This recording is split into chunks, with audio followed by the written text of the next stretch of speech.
भृगु ऋषि ने भगवान राम को पूर्व जन्म में श्राप क्यों दिया था? आज मैं आप लोगों को इस वीडियो में बताऊंगा कि आखिर भृगु ऋषि ने भगवान राम को पूर्व जन्म में श्राप क्यों दिया। श्राप का परिणाम लाभप्रद होते हैं या हानिकारक? इस सवाल को जानने के लिए वीडियो में अंत तक बने रहिएगा। तो आइए जानते हैं। जानने से पहले इस चैनल को सब्सक्राइब कर वीडियो को लाइक करके कमेंट में हर हर महादेव जरूर लिख दें। शापित जीवन हमेशा दुखदाई माना जाता है। धार्मिक कथाओं की माने तो यहाँ तक कि भगवान भी इसके दुष्परिणामों से बच नहीं पाए हैं। ऋषि दुर्वासा हमेशा अपने क्रोधवश लोगों को श्राप देने के लिए जाने जाते हैं। भगवान शिव से लेकर कृष्ण तक इसका परिणाम भुगत चुके हैं। लेकिन क्या किसी भी प्रकार से यह श्राप आपकी जिंदगी को सुधार सकता है? आध्यात्मिक मायनों में हर अंधेरा एक प्रकाश की ओर लेकर जाता है। अगर इसे श्राप के संदर्भ में देखा जाए तो बहुत हद तक यह भी वरदान बन सकता है। आपने सुना होगा कि जो होता है वह हमेशा अच्छे के लिए होता है, फिर उसके तात्कालिक परिणाम बुरे ही क्यों ना दिख रहे हों। अच्छे और बुरे परिणामों के साथ धार्मिक हिंदू कथाओं का उदाहरण ले तो ये श्राप ही थे जिसने कई रूपों में सृष्टि का कल्याण किया।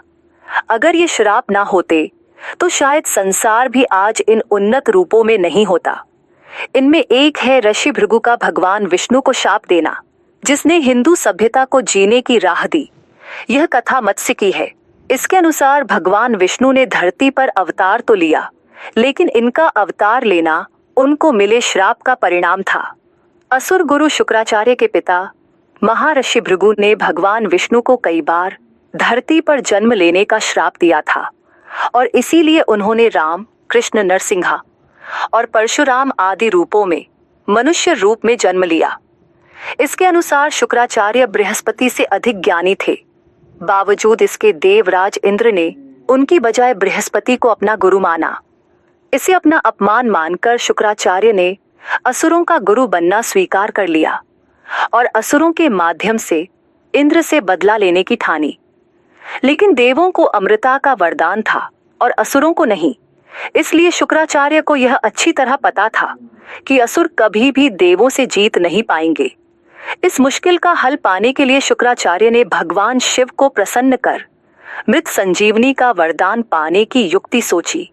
यह वह चीज थी जिससे किसी मृत को भी जिंदा किया जा सकता था। शुक्राचार्य भगवान शिव को प्रसन्न करने के लिए कठिन तपस्या करने निकल गए, लेकिन जाने से पहले उन्होंने असुरों को अपने माता पिता ऋषि भृगु और मां काव्य माता की कुटिया में रहने का निर्देश दिया, ताकि उनकी अनुपस्थिति में देवता उन्हें नुकसान ना पहुंचा सके। जब इंद्र को यह बात पता चली तो उन्होंने इसे देवों को जीतने का एक सुनहरा अवसर माना। एक दिन जब ऋषि भृगु कुटिया में नहीं थे तो उन्होंने वहां आक्रमण कर दिया, लेकिन काव्य माता ने अपने तेज से एक सुरक्षा कवच का निर्माण किया जिससे देव असुरों को नुकसान नहीं पहुंचा सके। इस प्रकार देवता असुरों से हारने लगे। भगवान विष्णु को जब यह बात पता चली तो उन्होंने देवों की रक्षा करने की सोची। वे इंद्र का रूप धरकर कुटिया में गए और जब काव्य माता देवों को परास्त करने लगी तो अपने सुदर्शन चक्र से उनका सिर काट दिया।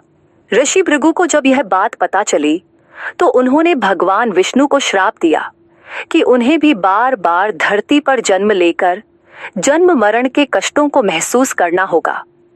हालांकि बाद में ऋषि ने कामधेनु गाय की मदद से काव्य माता को जिंदा कर लिया, लेकिन उन्होंने भगवान विष्णु को दिया श्राप वापस नहीं लिया। इस प्रकार धरती पर बार बार पहले राम और फिर कृष्ण रूप में जन्म लिया। इसके अलावा नरसिंहा, परशुराम आदि रूपों में भी वे धरती पर अवतरित हुए। राम के जन्म से रामायण की रचना हुई और कृष्ण के अवतार में महाभारत कथा हुई। इस प्रकार जगत को रामायण और गीता ग्रंथ मिले। अब भगवान राम को सीता से बिछड़ने का श्राप। ब्रह्मा के पुत्र भृगु ऋषि एक बार भ्रमण करते हुए बैकुंठ धाम पहुंचे। उस समय भगवान विष्णु और माता लक्ष्मी उस समय एक दूसरे में खोए हुए थे। भृगु ऋषि ने द्वार पर खड़े खड़े उनको पुकारा, परंतु भगवान विष्णु और लक्ष्मी माता ने उनकी आवाज की तरफ ध्यान नहीं दिया। इसे रुष्ट होकर भृगु ऋषि ने उन्हें श्राप दिया कि जिस लक्ष्मी में तुम खोए हुए हो वो तुमसे बिछड़ जाएगी जब आप मानव रूप लेंगे। श्राप देने के बाद भी भगवान विष्णु और लक्ष्मी जी ने उन पर ध्यान नहीं दिया। इसे भृगु ऋषि का क्रोध और बढ़ गया। उन्होंने गुस्से में आके भगवान विष्णु के सीने पर लात मार दी। भृगु ऋषि का यही श्राप भगवान राम और माता सीता के वियोग का कारण बना। देवासुर संग्राम में भृगु की पत्नी ने राक्षसों को अपने आश्रम में छुपा लिया और उन्हें मारने आए देवताओं को मूर्छित या विकलांग करना शुरू कर दिया था। तब अदिति पुत्र वामन विष्णु ने उन्हें सुदर्शन चक्र से मार गिराया था। इस पर भृगु ने उन्हें पत्नी वियोग का श्राप दिया था।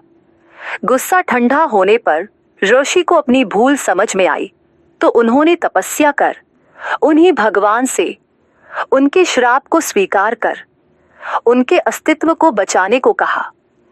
तब रामावतार में इस श्राप को भुगतने का वर दिया, जिसके कारण ही गर्भवती सीता को राम ने त्यागा। बड़ा कठिन था ये राजधर्म। बात तब की है जब देव और असुरों का युद्ध हो रहा था। तब कुछ राक्षस भृगु ऋषि की पत्नी की शरण में चले गए। ये देख श्री विष्णु क्रोधित हुए और उन्होंने अपने सुदर्शन चक्र से ऋषि पत्नी का सिर काट दिया। पत्नी वियोग में व्याकुल ऋषि भृगु ने श्री विष्णु को श्राप दिया कि वे जब श्री राम के रूप में जन्म लेंगे तब उन्हें भी पत्नी वियोग सहना पड़ेगा। अब आप लोग इस कहानी को भी जान लीजिए। भगवान श्री राम को पत्नी वियोग का दुख किस ऋषि के श्राप वश भोगना पड़ा था। कहानी कुछ इस प्रकार की है कि एक बार नारद मुनि तपस्या में लीन थे तथा इंद्र के कई पैंतरे आजमाने के बावजूद भी उनकी तपस्या भंग नहीं हुई। इंद्र ने अंत में कामदेव को भेजा, परंतु वो भी असफल हुए। जब नारद की तपस्या पूर्ण हुई तो उनके अंदर घमंड आ गया कि मैंने स्वयं काम पर विजय प्राप्त कर ली है, और यही बात वो विष्णु जी को बताने चले गए। विष्णु जी मुस्कुराए और उनकी तारीफ की। वैकुंठ धाम से निकलकर नारद मुनि आगे बढ़े तो उन्हें एक राजकुमारी दिखी जिससे उनको प्रेम हो गया और उन्हें ज्ञात हुए कि उसका स्वयंवर होने वाला है। उसके लिए सबसे रूपवान व्यक्ति की तलाश थी। ये सुन के नारद मुनि विष्णु जी के पास गए और उनसे उन्होंने बिल्कुल उनके जैसा हरि रूप मांगा। विष्णु जी ने तथास्तु कहा और उन्हें हरि रूप दे दिया। नारद मुनि स्वयंवर में बड़े शान से और उम्मीदों से पहुंचे। उन्हें देखते ही सब उन पर हंसने लगे और उनका मजाक उड़ाने लगे। नारद मुनि पहले समझ नहीं पाए, परंतु जब उन्होंने अपना प्रतिबिंब देखा तो वो चौंक गए। कारण ये था कि उन्होंने हरि अर्थात विष्णु जैसा रूप मांगा था और विष्णु जी ने उन्हें हरि अर्थात वानर जैसा रूप दे दिया था। नारद जी गुस्से में वैकुंठ धाम पहुंचे और उन्होंने विष्णु जी से कहा कि उन्होंने ऐसा मजाक क्यों किया। तो विष्णु जी ने कहा कि यह सिर्फ उनका घमंड तोड़ने के लिए किया गया था। परंतु उससे नारद जी का क्रोध शांत नहीं हुआ और वो बोले कि प्रभु, मैं आपको ये श्राप देता हूँ कि जिस प्रकार से मैं पत्नी वियोग में दुखी हुआ हूँ वैसे ही अपने अगले अवतार में आप भी होने, और जिस रूप से आपने मेरा मजाक उड़वाया है वही रूप से आपको मदद मांगनी पड़ेगी। विष्णु ने सहर्ष ये श्राप स्वीकार किया और ये होते ही नारद मुनि की जैसे तंद्र टूटी और उन्हें ये पश्चाताप हुआ कि ये क्या कर दिया उन्होंने, परंतु तब तक देर हो चुकी थी। तब वो समझे कि ये प्रभु की ही लीला है।